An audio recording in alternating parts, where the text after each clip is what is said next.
Hi guys, welcome back to episode 8 of Slashing It with Matt, and today we are going to talk about the new movie Bodies, Bodies, Bodies. To me, this movie was pretty fantastic in my opinion. I didn't think so at first, but going into this, I'm like, okay, I really like the A24 films. They never disappoint. The most recent one I saw was X, and I thought that movie was done perfectly from beginning to end. Yes, the movie started out slow, and once we got to the middle, it really picked up and became a horror film. But the way they did it was so unique. And I noticed these A24 films, they do things so unique. They're not following the horror standard, which to me is great. It's something different, something we don't see often.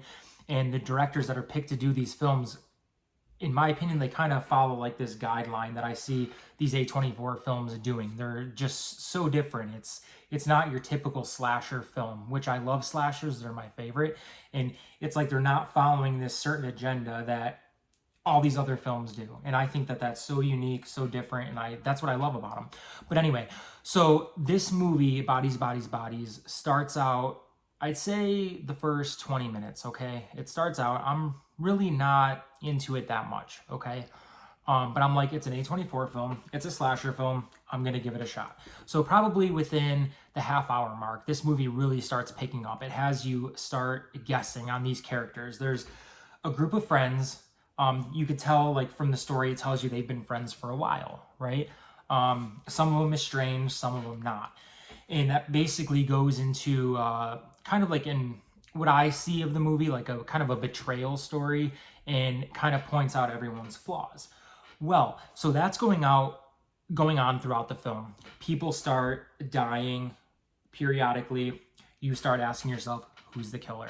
Well, let me tell you, the last probably 60 seconds of the movie, it was shocking. Something I never would have guessed.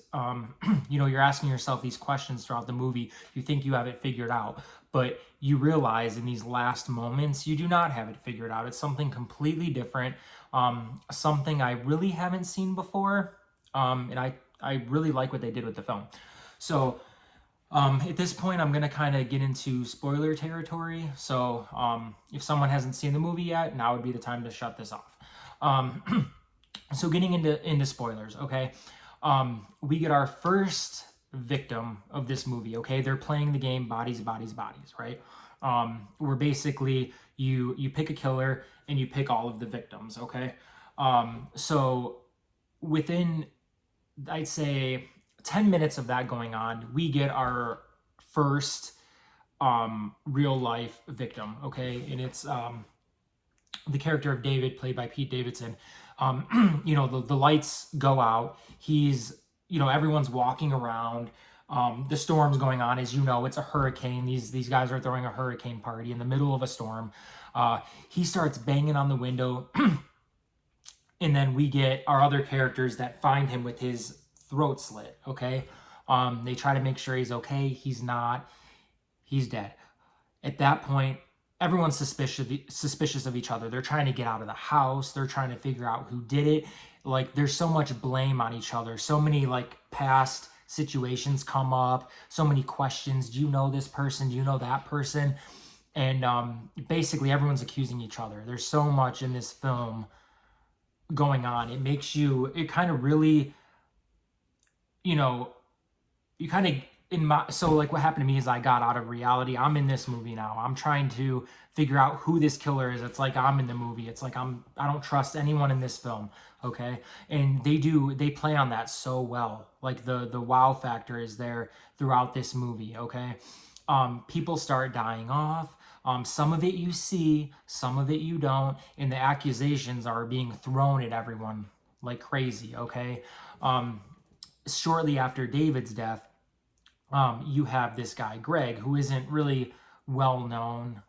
No one really knew him, right? So he's, doing his thing. Everyone goes at him like he's the killer. Well, one of our main characters, she actually, kills him thinking that he's the threat. He's the killer. He's the guy that killed David. But that, we find out later on in the film that wasn't the case. So basically, this whole movie is doing that. It's basically, picking people off by the friendships they've had, by the relationships they've had, by the level of trust, okay? So basically, that's how these characters are getting killed off.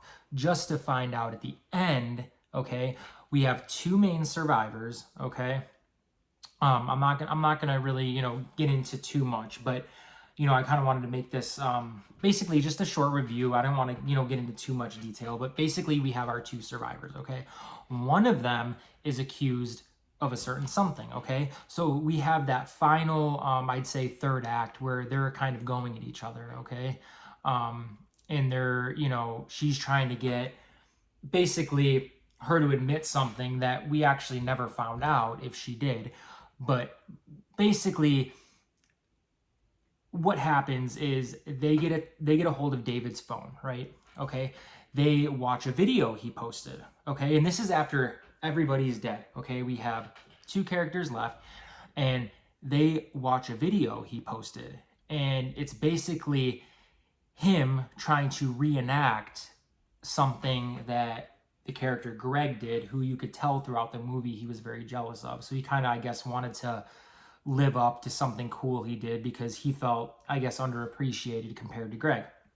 So he's doing that. He's trying to take a champagne bottle and slice it open with a machete. Turns out in that video, he goes this way, gets too close to his body and slices his own throat. And then that's the wow factor of this movie is we find out that there was no killer, okay? This whole movie started out with David, who we think was murdered, actually killing himself, and that's when everyone started turning on each other at that point. Before that point, no one was turning on each other. So with everybody turning on each other, that's kind of what caused that ripple effect of everyone dying off, okay? It was either accidental, someone killing someone thinking they were the killer, and that's basically how this movie plays out. And you never would have guessed it. Like, I never thought that. Like, from the moment you see David's throat slit, you think, okay, killer. You're not really paying attention to what's going on in the movie and how people are dying. You're going back to that first moment David died because you didn't know what happened. You're like, okay, throat slit, automatic murder. The way he was asking for help, you could tell, like, there was no one to tell you that he did it himself. So to me, that movie had such a great twist, and it was in my opinion absolutely incredible. Like, they did something so different that I haven't seen, and they kept it so current with like current times and friendships and betrayal. And I think they went about it really well. Yes, I didn't really appreciate the first half an hour, but where this film took us and how it ended was absolutely amazing. And I would recommend this film to anybody. And I am honestly excited to see what A24 does with horror in the future, because I think that they really have a good formula here. And I think any director attached to an A24 film does a great job with keeping up what they're trying to do with horror. I think it's absolutely amazing again. And guys, that is my review on Bodies, Bodies, Bodies. I think it was a great film. I highly recommend it. And I hope that you guys like this page. I hope that you guys subscribe to it. Please slash that subscribe button. Again, I want to get to 100 subscribers. I want to start giving some stuff out. So guys, please help me get there.